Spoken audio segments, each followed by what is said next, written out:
Hello and welcome to episode 117 of Can We Still Be Friends, a podcast where two friends stopped arguing about movies and started working through them together.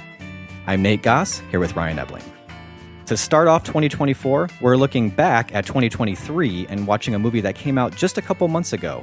For this episode, we're watching The Holdovers, Alexander Payne's latest comedic drama, which is getting a lot of attention heading into awards season.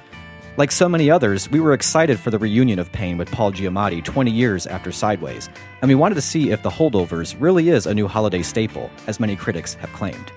The Holdovers was only in theaters for less than a month before it started streaming on Peacock. Even so, it grossed over $20 million, presumably due to the positive response from critics who nearly universally praised the performances by Giamatti, Da'Vine Joy Randolph, and newcomer Dominic Sessa. Awards season has brought a slew of nominations, including high-profile wins for Giamatti and Randolph at the Golden Globes. And we're recording this before the nominees are named, but it seems like Oscar nominations are a given, and Randolph has found herself the frontrunner for Best Supporting Actress. But history has told us that winning awards isn't a guarantee of quality. Is The Holdovers like a henhouse ladder? Keep listening.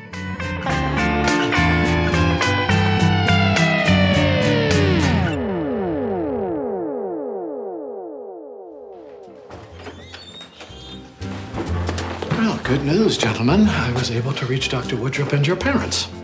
Most of them, anyway. Try calling again. Just one more time, please. There's no point. The front desk says they're not answering. He says they're away on some excursion. Excursion? I'm as disappointed as you are, if not more so. I could have been spending the rest of my vacation reading mystery novels. Okay, maybe they're back now. Just call again, please. Okay.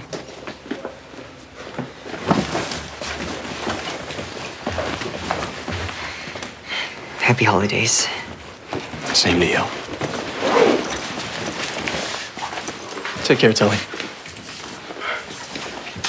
Guess that just leaves you, huh? Be sure to do all your homework. All right, so that is a scene from the movie we are discussing today, The Holdovers. That was Paul Giamatti as Paul. Paul Hunnam. That's helpful. The kind of cantankerous, cranky instructor at Barton Academy. Yeah. And he's delivering the news to Angus, played by Dominic Sessa. Newcomer, first film. Yep.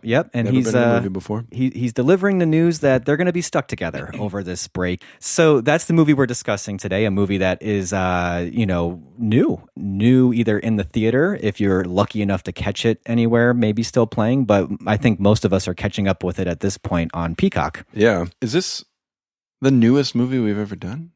I remember we did The Five Bloods, and that had just dropped on that's Netflix. That's right. Okay. But it is rare for us. Yeah. Now, maybe we should talk a little bit about why we chose this movie, what our plan was. First of all, thank you for coming back, listeners, after this break. Happy 2024.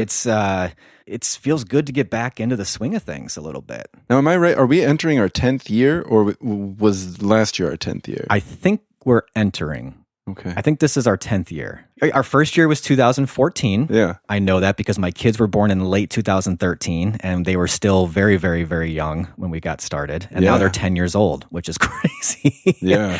10 years we've been doing this. It looks like it was February 2014. So we're a month shy. Okay, all right. Next 10 month years. will be the okay. When it's this much of the deep dark winter, who can tell between January and February? Exactly. Really. Yeah.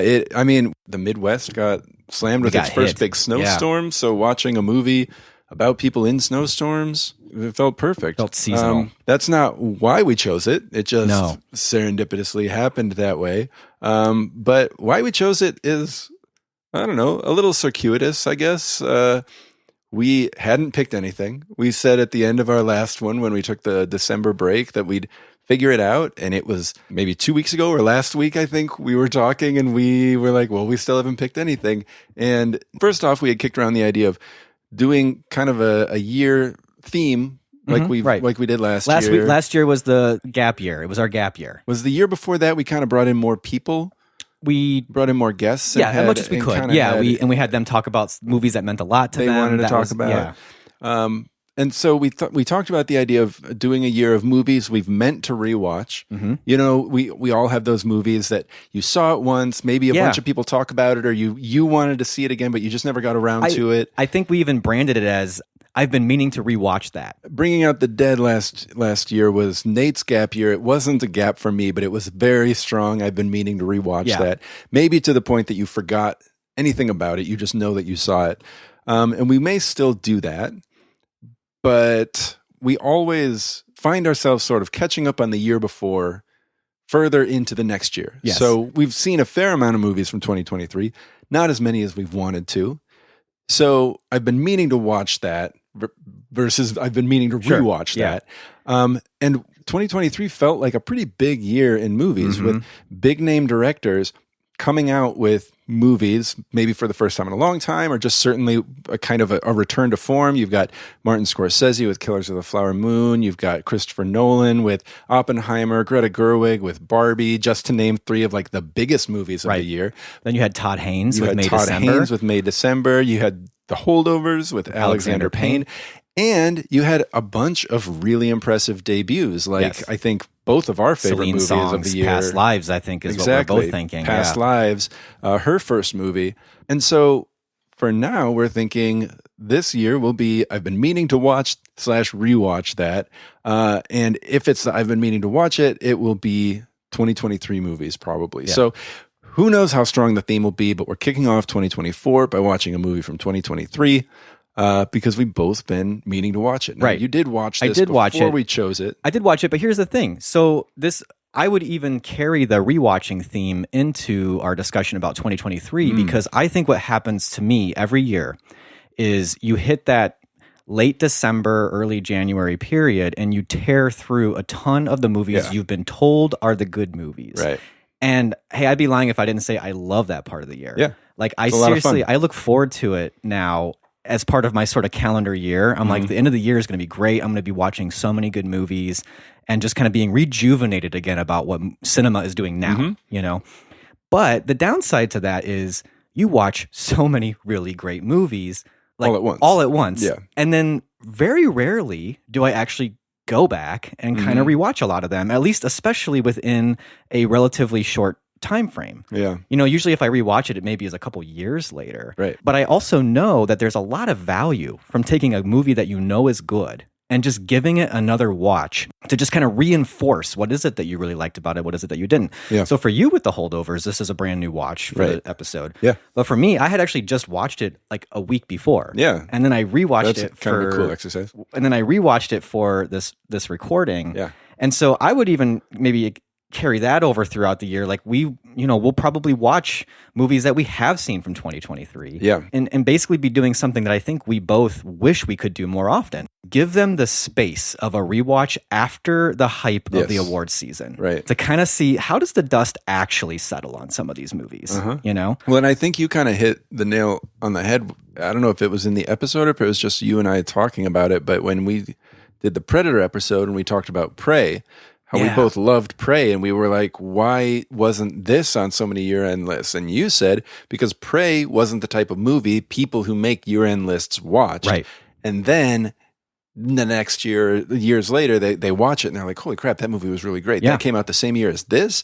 And it's easy to lose some of those gems amid the hype. Yeah. It's sort of like our podcast gets to take part in a little bit more of a delayed conversation on some of these movies. Yeah. And I'm excited to work through the list of 2023 movies. And there are some that I just really would love to talk more about. So we'll see if you've got any that you can suggest to us or that you would think are unwatched gems. Let us know as the year goes on.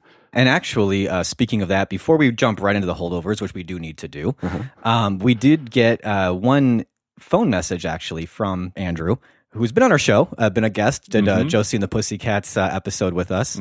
But he had some thoughts on the year 2023, and let's just have a listen to what he said. Hello, can we still be friends? It's Andrew. I know that there is a 2023 reflection show coming up. And I wanted to make sure to have thoughts on 3 specific movies that made a pretty big impact on me, all 3 animation. Spider-Man, Across the Spider-Verse, I was destined to like it in all of my fandom. Spider-Man 2099 is my absolute favorite Spider-Man. Miguel O'Hara, is such a different Spider-Man, and I was worried what they would do with him. But my thoughts are not all wrapped up in Spider-Man 2099. Really, it's more in Spider-Gwen or Gwen Stacy. For every scene that they went back to her world, it really was a masterpiece. After seeing the movie, I have heard many people say, watch the movie, pick a frame, it's a piece of art. The second movie, Seth Rogen's Mutant Mayhem, I thought it was actually pretty dang realistic to what teenagers perhaps might be going through in this era. But more so, it was fun. It didn't betray all of my own Teenage Mutant Ninja Turtle sensibilities. And again, the artists did something different. They picked their own lane, and it too was beautiful to look at. Lastly, The Boy and the Heron. I hadn't seen a Miyazaki film on the big screen. It's a slow movie. It's a slow build. It is beautiful, like every Miyazaki film is. It leaves you in scenes for such a long time where you're trying to get your bearings and figure out what's going on. But while you're figuring it out, you're really enjoying it. And it feels so much more personal. It is so Miyazaki. And so this year, 2023, my reflections this year are really going to be on the animation. So love you, dudes. Have a good one. So there he's really hitting the animation of 2023 hard, which we didn't even mention when we were kind of dropping names. If we're talking award season, this is an extremely competitive animated film category, which is not often the case. I'm sure we're going to probably hit on animation a little bit this year. It'd be criminal not to. Yeah. So just keep that in mind, Andrew. And who knows, maybe we'll have you on the podcast to talk about it. Why not? So let's dive into the year of our show and dive into our first movie, The Holdovers. Yeah. Like, just before I get your initial reaction on what you thought of The Holdovers, are you a huge Alexander Payne fan? What were your feelings about The Holdovers before you actually watched it? I was excited to see it from the first time I saw the trailer. I will always pay attention to an Alexander Payne movie. He hasn't actually directed that much. Right. Which is surprising. I'm like looking a half dozen at movies, right? I mean, yeah. Like Election it's like Citizen Ruth, right? Citizen Ruth, Election, About Schmidt, Sideways. Then The Descendants, Nebraska, Downsizing, and The Holdovers. And I've seen all of those except for Downsizing, which just didn't seem like a very good movie. I don't think anybody saw that movie. And I didn't see Citizen Ruth, and I think that's the only two I haven't seen. I've seen Citizen Ruth. It's been a very long time, but it was like in the vein of Election, like that very sort of biting, targeted, political type of movie, which he hasn't done as much since. He's also been someone who's pretty varied in his screenwriting output. Like he doesn't write all of his movies, although he has written some of them. He's also written Jurassic Park 3. Really? And I didn't even know that. I Now Pronounce You Chuck and Larry. Like he's written some movies that it's sort of like, maybe okay. So he's not above just taking a paycheck sometimes. It doesn't seem like it. I don't fault him for that. Really. No, not at all. So it wasn't until I saw the trailer and saw the look of the film and Paul Giamatti and Da'Vine Joy Randolph, who I've really enjoyed in the last few years. In Dolomite, she's great. Dolomite, she was incredible. She's got a small part in Only Murders in the Building, but she's really great in that. She's the chief detective. Yeah, and she's incredible in the TV show High Fidelity. She's amazing. She kind of plays the. I know. I don't know why you haven't. I know because you love High Fidelity, but she plays the kind of Jack Black character, and she's unbelievable. And it's so amazing to see her range. To see her kind of in this type of movie was really exciting. And then it got a ton of attention as people are talking about it more. And so it was always going to be one that I wanted to see, but it probably would have been one that I didn't get around to for a while if it hadn't been for you, honestly. Really? It's like saying that you really liked it and that spoiler, sorry, Nate really liked it. And but I'd watch it again. You never know. That's true. It could have gone down. What about you? So for me, like Alexander Payne is one of those directors that with his movies, I feel like they're always at least okay. Yeah. And most of them I like. And then there's like half of his output that I actually like love. Like I love like about half of his output. Yeah. So, I see the trailer for Holdovers and this is coming off of Downsizing. Yeah. And I don't know, the trailer kind of, it bugged me. The 70s thing felt like a gimmick to me. That you can. Every year at Barton Academy, students, faculty, and staff depart the campus for a 2-week winter break.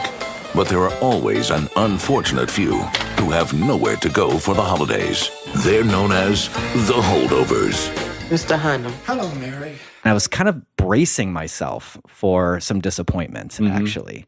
And then I guess we can maybe now, start getting into actual viewings. I watched this like New Year's Day. I had wanted to see it in the theaters because it was starting to get some good buzz, and it seemed like a movie that would be good to maybe see in the theater.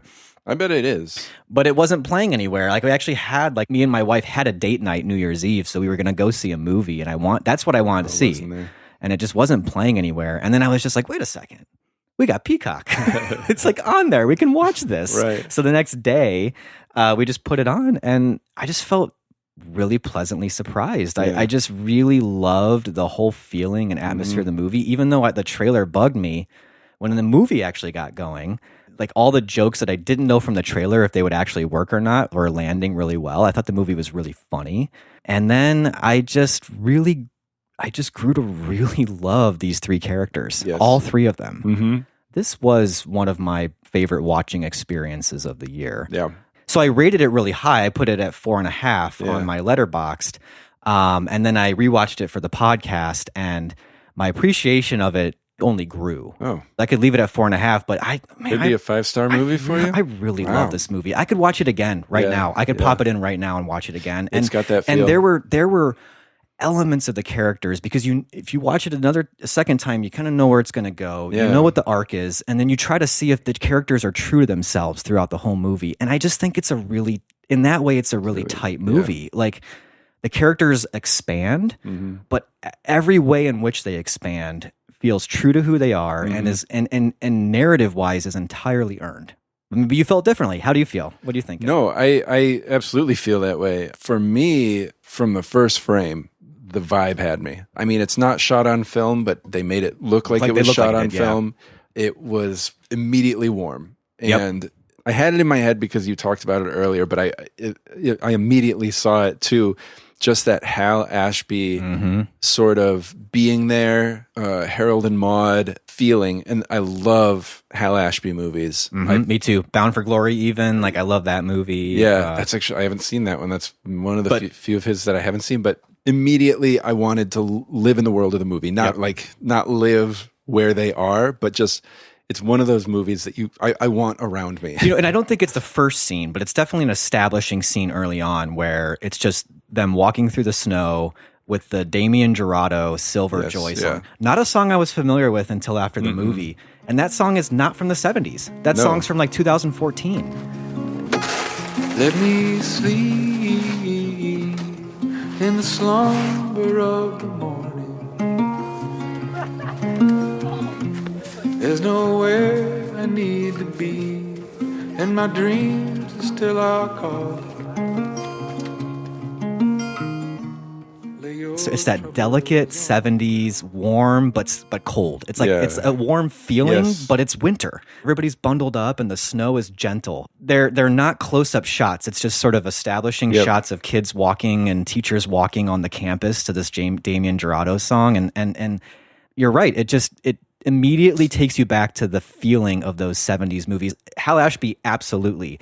But I'm thinking hearing Cohen in Mr. McCabe and Mrs. Miller. Absolutely. I'm thinking like you said, like hearing Cat Stevens and Harold and Maude. I'm thinking Simon and Garfunkel in The Graduate. Graduate. Yeah. So it's like Altman, a lot of Ashby, it's all Nichols. American it's just, 70s. Yes. In addition to the setting, like the wood interior, it's just everything. It's just warm. It's the sort of like... You know how it feels to come in from the cold into a warm, cozy room, and that is what the movie feels like to me. So here's my question then. I'm glad you like the movie. I'm trying to figure out for myself, the trailer, that whole thing felt to me like a cheap gimmick. And then when I just saw it executed, I was like, it is working. It why do still you think felt why, like a gimmick at the very beginning? Yeah. With like the 70s focus features, Miramax, like that they redid the that things. that did bug me. I The didn't know focus what features, they were doing. I don't know why. It's a small gripe I have, but I just thought it's too cutesy to do the because Like they made that 70s era focus features.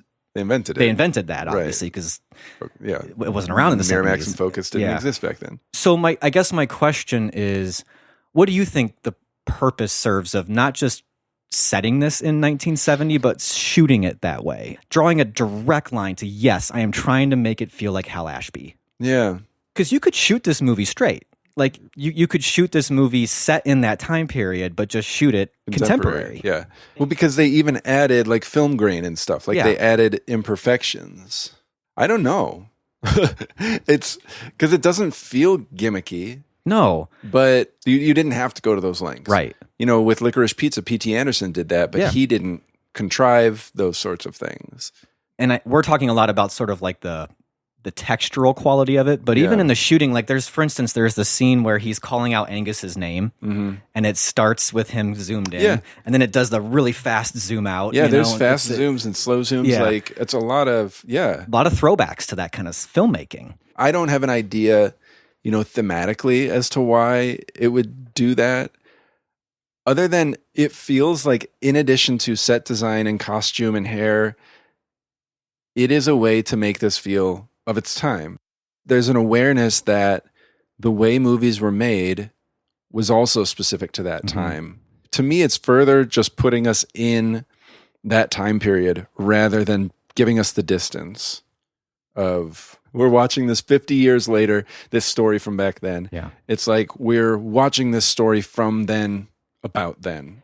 Yes, and you know, I'm getting ready to call this a 5-star movie, so obviously that, if you want to call it a gimmick, doesn't actually bother me anymore. No, sure. And so what I'm thinking is, though, I think a purpose it might be serving is to sort of say something, or at least let you sit with an idea about nostalgia.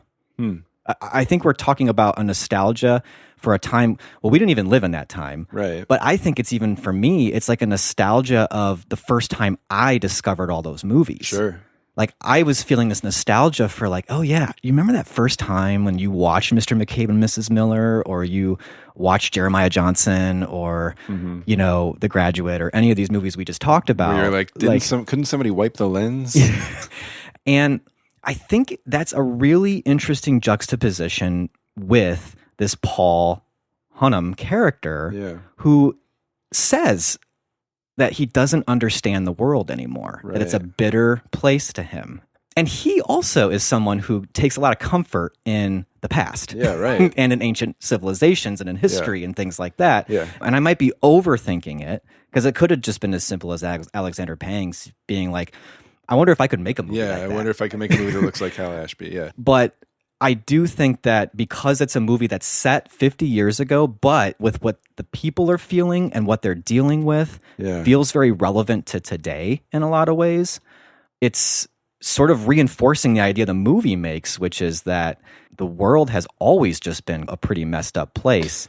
But these things that can evoke this nostalgia in us that are just nice to sometimes visit, because as we're sort of enveloped in this nostalgia, we can kind of be reminded of like what it is to be a real person living in time and space. I mean, all three of the characters have pasts that they all have negative feelings about. We find out about Mary's immediately, that her son died in Vietnam. Then we find out about Angus's father and his mental breakdown and his fear of what that means for him. And then we find out that Paul's entire life has been built on a false past. Right. And it's about all three of them figuring out what that past means for their future. We all, individually, collectively, have the past to deal with and worry about what that means for the future. And so it's an interesting thing to make a movie that feels like it's from then, with the 50 years of context and perspective, and to see that some of the fears are the same. You know, like when Paul talks about his lack of hope for the world and what good is he doing as a teacher, that hit home so strongly. For you as a teacher? Yeah. And I guess I thought I could make a difference. I mean, I used to think I could prepare them for the world, even a little. Provide standards and grounding like Dr. Green always drilled into us, but the world doesn't make sense anymore. It's on fire. The rich don't give a shit. Poor kids are cannon fodder, integrity's a punchline. Trust is just a name on a bank. Well, look, if that's all true, and now's when they most need someone like you.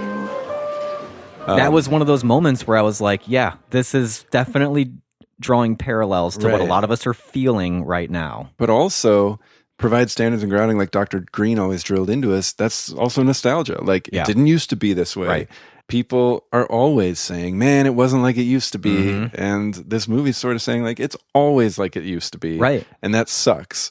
So many of the people right now who are saying it's not the way it used to be. Yeah, I wish it was like, they're talking about where like this the movie's 70s, set. Right. Yeah. That's the time they're talking about. And I don't, the movie didn't lean on this. And I'm not trying to make this movie into like the white ribbon or anything, but these are the people who would have been the power people in the 80s, right? Like the kids, the kids who grow up.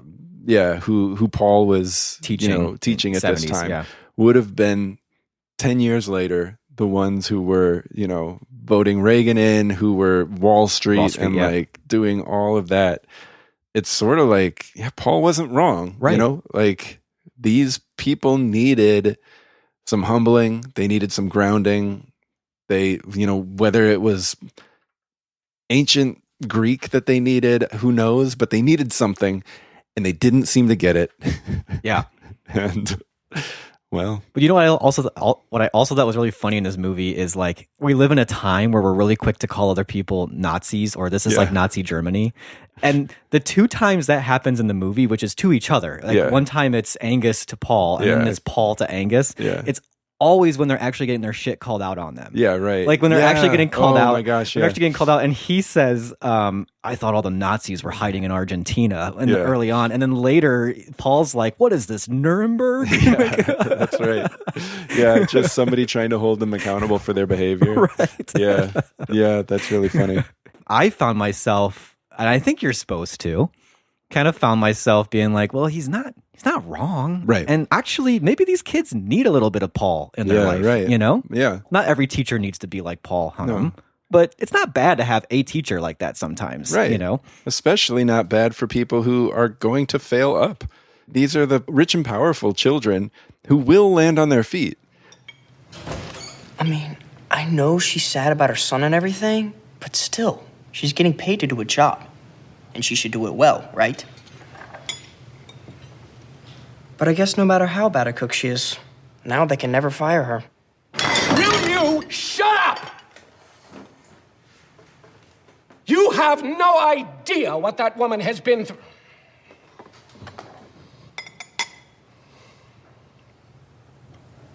Mr. Kuntz, for most people, life is like a henhouse ladder, shitty and short.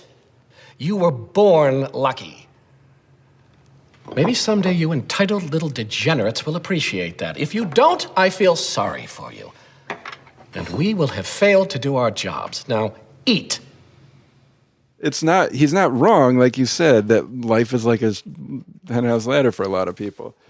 But to me, it was like, okay, a teacher in the 70s was feeling this, in an incredibly historically tumultuous time. I don't know if this was the intention, but it feels like that the filmmakers, and I certainly as a teacher, I'm saying that's happening now again. Yes. So that idea of looking at the past and worrying about the future. And I find myself like agreeing more with what he's saying. Yeah. Than maybe I'm comfortable with, but still it's sort of like there is a cycle to the way not just history repeats itself, but like how we age and, is kind of cyclical. And you kind of see where the movie's headed from the trailer, right? Like, right, yeah. These three unlikely people, they're not happy together. Of course, they're going to end up happy together, right? By the end. And it goes there, but it's not overt. It's not unrealistic. The most you can say is they see each other differently.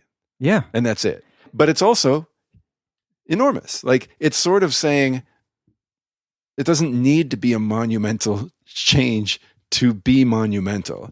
That Angus will always carry the way that he knows Paul throughout the rest of his life. And he understands himself a little bit better because of Paul. He also will perhaps seek to understand other people. Maybe not. Right. Maybe at the very least he understands Paul better, and that's some growth. Paul, same thing. He had pigeonholed every student. Like, every student was like somebody that he needed to change. And now he saw Angus was somebody who didn't need to be changed. He was a pain in the ass, but he was a good guy, a good kid, a smart kid, a kid with fears that were weighing him down, that were part of why he was a pain in the ass. But like, understanding that he's got some stuff stacking the deck against him. Yeah. And they made a big impact in each other's lives. And that, the movie is sort of saying, is enough. One of the smartest things I think the movie does is like to just sort of, like you're saying, just not make it bigger than it needs to be, right? And just keep it true and grounded. Going back to just the core reason why I really love this movie is I just love these three characters, all three of them. Yeah. I think Dominic Sessa does such a great job as Angus, even with just like bringing out the comedy that maybe is not really in the actual dialogue at all, but it's just the way that he says it is so funny to me. The way he kept saying in the beginning where he's just like, this is the most bullshit ever. Like, he says that like 2 or 3 times, but it's the way he says it that I think is so funny. Yeah, he was great. He was so assured. I mean, the Rushmore, like Jason Schwartzman, I think that was maybe one of his first roles. I think so, yeah, as far as I know. And just to take control of a movie across from Paul Giamatti, across from Bill Murray. I think, speaking of the performances, Da'Vine Joy Randolph. Oh my gosh. There were so many scenes where I'm like, this could be the Oscar clip, but it is so different from other similar characters you've seen. Mm-hmm. Like, she has, for all intents and purposes, her breakdown scene at the party, but it is so subtle. Yeah. And where so many people we've seen go big, go loud, she swallows all of it. Well, there's that. To me, there's 2 parts to that scene. There's the music part, which is that part is so layered. Oh my gosh, it was incredible. The layer of like, she's lost in it. She's sad and she's grieving, but she's just loving that moment. Then she kind of sees that she's being noticed. Yeah. And then she kind of just all of a sudden becomes a little bit self-conscious of that. And then to see it actually snap to anger. Yeah. It's so heartbreaking. Yeah. And then the scene in the kitchen. It's just astounding.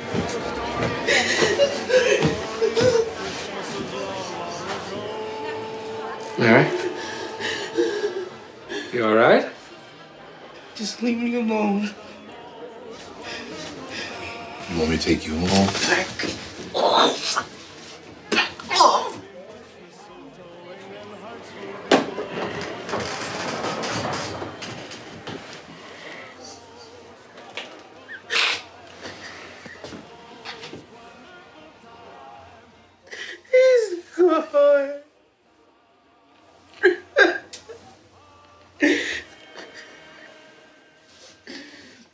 He's gone. She's incredible. She's so like, she just turns around and she just deflates. Yeah. You know, it's a powerful scene. It is. And I love that, like, all the other characters in that room, they don't know what to do, but they just kind of do the right thing. Paul Giamatti's character, Paul Hunnam, he just closes the door. Right. You know? And the other guy, and Angus went and got him. Yeah. Like, just. And Angus is like, he's a kid and he just kind of takes it in. Like, he doesn't say anything. He doesn't, you know. He's a kid who knows when adults need other adults to like help them. Right. Like, he's had to do that for his dad.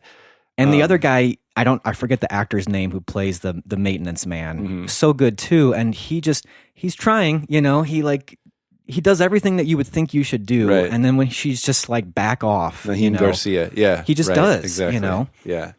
Yeah. Naheem Garcia plays Danny. It knows when to show flawed characters as flawed, and it knows how to have those same characters show up when they need to. Yeah. That's true to them. And it doesn't make them a better person. No. It just makes them so human. I mean, we could keep going on about Da'Vine Joy Randolph in this movie. She's so incredible, but I also just really love not only the character of Mary, but just how the movie takes a lot of care with that character. Right. that she isn't just that one-dimensional grieving mother. That's a big part of her in this movie because it's so fresh. Like, she is right in the middle of the hardest time of grieving something absolutely tragic, you know? Right. And then she's being forced to work in a workplace that's just a constant reminder all the time. And she just never gets a break from that. But, you know, you get the really touching, funny scenes of her just watching the dating game with, you know, with Paul. She's such a well-rounded, well-written character. And this is Wesley Morris. I read his review of this movie in the New York Times. He was very positive on this movie. But he brought up the point that she kind of leaves for a while because she goes to visit her sister, and she's kind of out of the movie for a little bit, and then she comes back a little bit later. And in a lesser movie, I think that could have been interpreted as just like a convenience thing. Like, we need to kind of focus on these two characters, so she needs to leave. But Wesley Morris was like, no, like the way this movie has kind of built what happened in that party scene is all before that. Yeah. That like, it feels like a genuine sign of respect to just give her the time. Because it ends with her seeing her sister and her sitting on the bed, just like having good, positive family time. Yeah. And it's just kind of like, let's just leave her here for a little bit. It's just touching, you know, like it's the movie takes such great care with these characters, I feel like. And that's contagious when you're watching it because you want what's best for these characters, even though they are really flawed. Yeah. And it doesn't end by giving you that huge payoff of they're all going to be great after this. But it's just like, it was a real joy to spend time with these people in the movie. And we should get to how funny this movie is because we're going to make it sound like it's just a downer. Just a downer. But like, I do want to spend a little bit more time talking about how also I think Payne is so good at portraying all the different kinds of sadness that people can go through. Sure. There's like one really quick scene, actually. It's like right around when the Latter-day Saint kid loses his glove. Yeah. And the just sort of despair he has over that. Then it actually switches to a shot of Mary doing a jigsaw puzzle alone in her apartment. That kind of grief. Then that's actually when it switches back over to the other kid who was kind of part of this group, who I think was from Korea, who's crying in his bed because he had a nightmare and he wet it. And then he also talks about how he's just misses his family and he's so alone. Yeah. And it's just all like, it just stacks that sadness, you know? Yeah. But then the movie still doesn't forget that it's a comedy because then it's like, you know, Angus helps him out and then he just ends the line with fucking asparagus. Yeah. All those lines are so much funnier and all those other scenes that really are like pure comedy. He gets so much bang for the buck out of those because it's cathartic. What keeps it kind of... I don't know if it keeps it light. I don't know if it's that it keeps the humor in it, but it makes it so that the movie isn't jarring in its tone switches where it's like I was going to ask grief and then comfort. Why do you think it's but not? Then you're like a comfort. I think it's because they are all flawed. Yeah. And so the way that they support each other, it's not flawed in a way that is funny, but it's an outgrowth of the character we've already seen them be. Yeah. Right? Angus knows what a jerk Coons can be. So he's like, hey, whatever I feel about this, and it stinks. Things stink in this movie. I don't want this kid to go through what I'm going through. It's all coming out of this place of, I recognize this. Mm-hmm. That's what makes it feel better quality-wise than something like Good Will Hunting, you know, where you've got Paul with the "you are not your father" scene. Yeah. The funny thing is,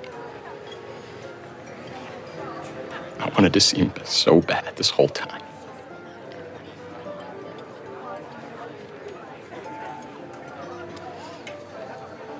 But I also didn't, you know? So I'm afraid that's what's going to happen to me one day. No, Angus, listen. You're not your father. How do you know? Because no one is his own father. I'm not my dad, no matter how hard he tried to beat that idea into me.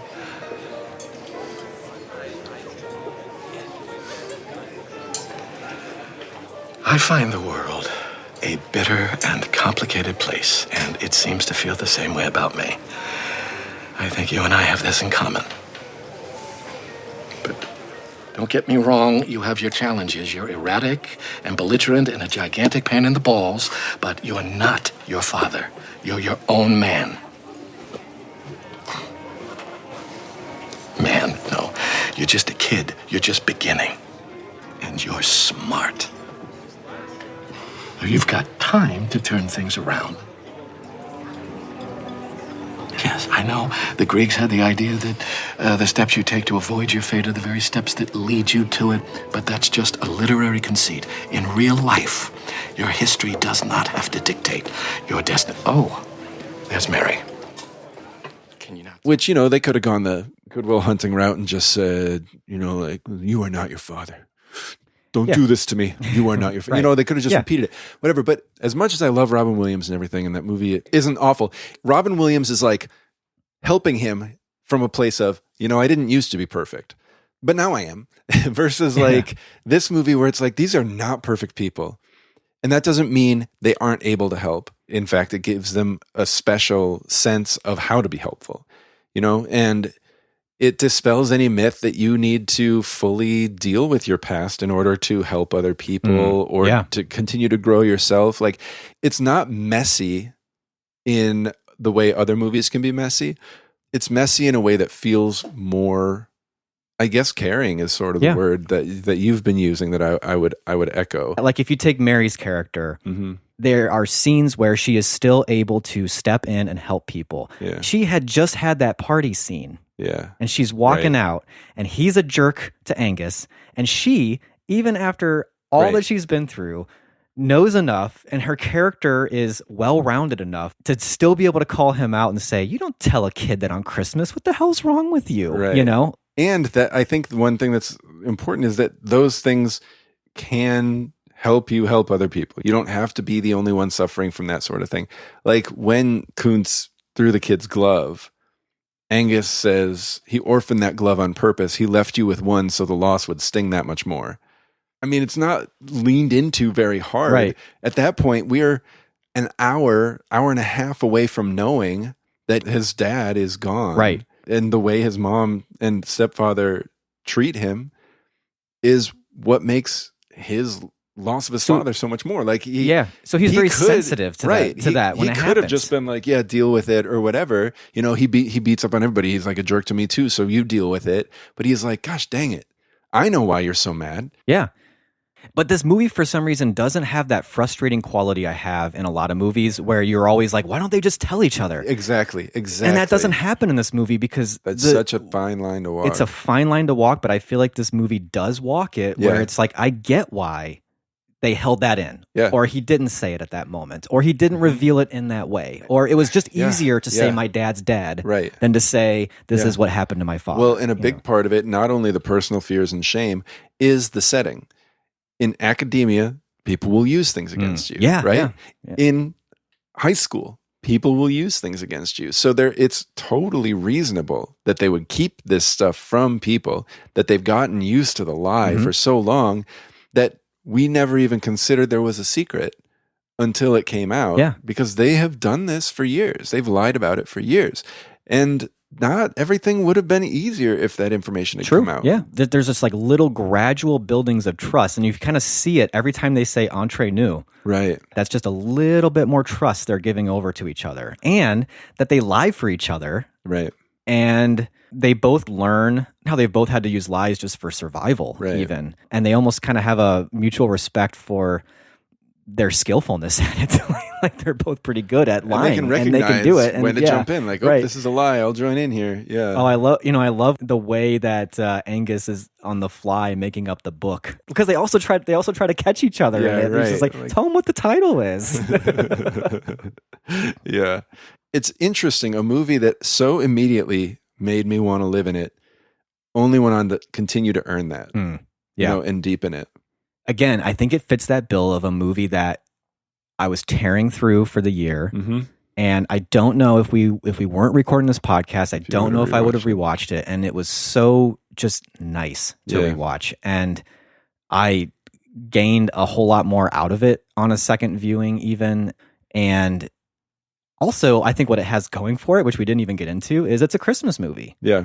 And so I could see myself next year, I might pop this in and start even maybe putting it in my rotation a little bit. It's a little sadder and deeper, but it's almost in that It's a Wonderful Life kind of vein where, this is a little bit of a sadder Christmas movie, but it's got that same warmth and love and joy and grace in it. I will say that it seems like Alexander Payne does not like the Christmas movie designation, but I mean, the author is dead, so it's out of his hands. But I definitely can see rewatching this. There are movies that when fall rolls around, I want to watch them. Winter, I think this is going to be one of those movies that I just want to, it's a winter movie. Yeah. I mean, we had a snow day on Friday, and it was a great movie to watch on a snow day. Well, are you moving it up to 5 stars then? Is that what you're saying? I think I'm gonna. I think I was only hesitating because there were so many good movies this year.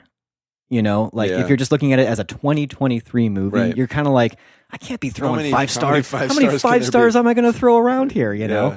But I think it took that second viewing for me to be like, I don't think this is just me being of the moment. Yeah, I think you're not just riding the hype. I think this is genuinely a great movie. And I have a hard time finding a lot of flaw in it, to be honest. So, and I enjoyed myself and really loved watching. Sounds like 5 stars. So to me, I think it fits the bill. I don't know. How about you? I don't feel like 5's a lot. It's pretty rare to say on a first viewing that it's a 5-star movie. So I'm keeping it 4.5, but I definitely can see this being one that I come back to. So, I mean, I feel like we're best buds on this one. Yeah. And I feel like before we move on to talk about what movie we're going to watch next month, we probably need to make sure that we highlight what was probably one of the greatest cinematic insults ever given when Hunnam says, Hardy, I have known you since you were a boy, so I think I have the requisite experience and insight to aver that you are and always have been penis cancer in human form. I love the juxtaposition of requisite experience and insight to aver, and then just call it penis cancer. and that sort of hushed Paul Giamatti tone. Exactly. I loved it. I love that. Yeah. It's unbelievably perfect. Again, hard to find a lot of flaw in this movie, let me tell you. Well, let's talk about our next episode. Let's do it. Let's move on. Which, much like last episode, we don't have an idea for our next episode. But keep listening. Don't wait a minute. We're not ending. Don't hit pause yet. This Don't hit isn't stop. it. Yeah. We are gonna record an episode in our 10th anniversary month, but we are going to wait until Oscar nominations come out just to see any of those stand out to us as ones that we should do next. We're trying this whole being relevant thing. Right. Doing something that's timely. What does it mean to be a podcast that talks about movies that are timely in their moment as they're being talked about? Kind of timely. Like kind of. But not too timely. Right. Well, then that wouldn't be the Can We Still Be Friends magic. Not at all. So we're going to let... The Academy... Again, didn't we do this before? We did this before. The Academy pick. We partnered with them. 2 years ago with CODA. We partnered with the Academy of Motion Picture Arts and Sciences. Right. And they chose the movie that ended up being the Best Picture winner. Right. Yes, that's the way I remember it as well. I don't know. I feel like something happened. There was some falling out we had with the Academy that we don't quite have that poll that we had 2 years ago. Or do you think it's just the other way around? You're right. Once they partnered with us, and we got a bump from that. Right. People kind of realized, well, once they picked it for the podcast, why did we need them to call it Best Picture? One of those, we already knew. Right. It was one of those things where it's like, we ended up actually kind of hurting the ratings for the Academy Awards that year because it was like, why do we need to watch this? We already know. We know what the Best Picture is. You chose it for them to talk about. Right. This award feels perfunctory. So I think in this way, actually, what we're trying to do is give them a bump in the ratings. Exactly. With the way we're going to do we're going to flip it. And do you want to explain what we're talking about here? How we're going to pick our next movie for? Well, we're going to wait until the nominees come out. Yeah. And then we are going to, do the opposite. They're not going to pick it for us. We're going to pick it kind of like we did last year, where we picked it. We picked Everything Everywhere All at Once. And then it won Best Picture. Maybe not a full prediction of what we think will win, but just the one that maybe feels the most interesting for us to talk about. The most of the nominees. Nominees, yeah. It could be something that we think is going to win, or something that we've wanted to see, or something that we have seen and we are glad it got nominated, or something. But I also think this gives you, the listener, an opportunity to weigh in as well. Like when those nominees come out, let us know. Which one do you have think? as much say here as the Academy. Right. If not more. Yeah. That's a great point. That's how we will decide what our next episode will be. So in that way, stay tuned. Yeah. Let us know your thoughts on the holdovers, on our idea for this year, if you think it's a dumb idea or if it's the most amazing idea you've heard or, Or if you just think you've got a movie that we should watch from 2023. All sorts of things to talk to us about. Talk to us about the fact that it's been 10 years. Yeah. Have you been listening to us for 10 years? I would love to hear that, actually, if anybody's been listening to us for 10 years. Maybe not every episode, but you've been here. A decade's worth of popping in and out, saying hi to Nate and Ryan. I mean... Yeah. It'd be great. That's worth a shout. To listen to or comment on this or any of our past episodes, you can find us at canwestillbefriends.net, or you can always email us at feedback@canwestillbefriends.net. To be honest, we're not doing a whole lot on Facebook these days, maybe a little bit on Instagram, but we have actually been a little bit more active on Threads. Yeah. So you can follow us on Threads. We are on all those platforms. There's a burgeoning film Threads community that is actually kind of fun. Yeah, so, if you are on Threads, if you pop into there from time to time, you can say hey to us at Can We Still Be Friends Pod. If you'd like to leave us a voice message and be featured on the podcast, you can call us at 847-306-9532, or you can always email us a voice memo. As always, we'd love it if you could subscribe and leave us a rating or review at Apple Podcasts. Those ratings really help spread the word about our show. Can We Still Be Friends is written and produced by Ryan Ebling and Nate Goss and edited by Nate Goss. Thanks for listening. We'll catch you next time.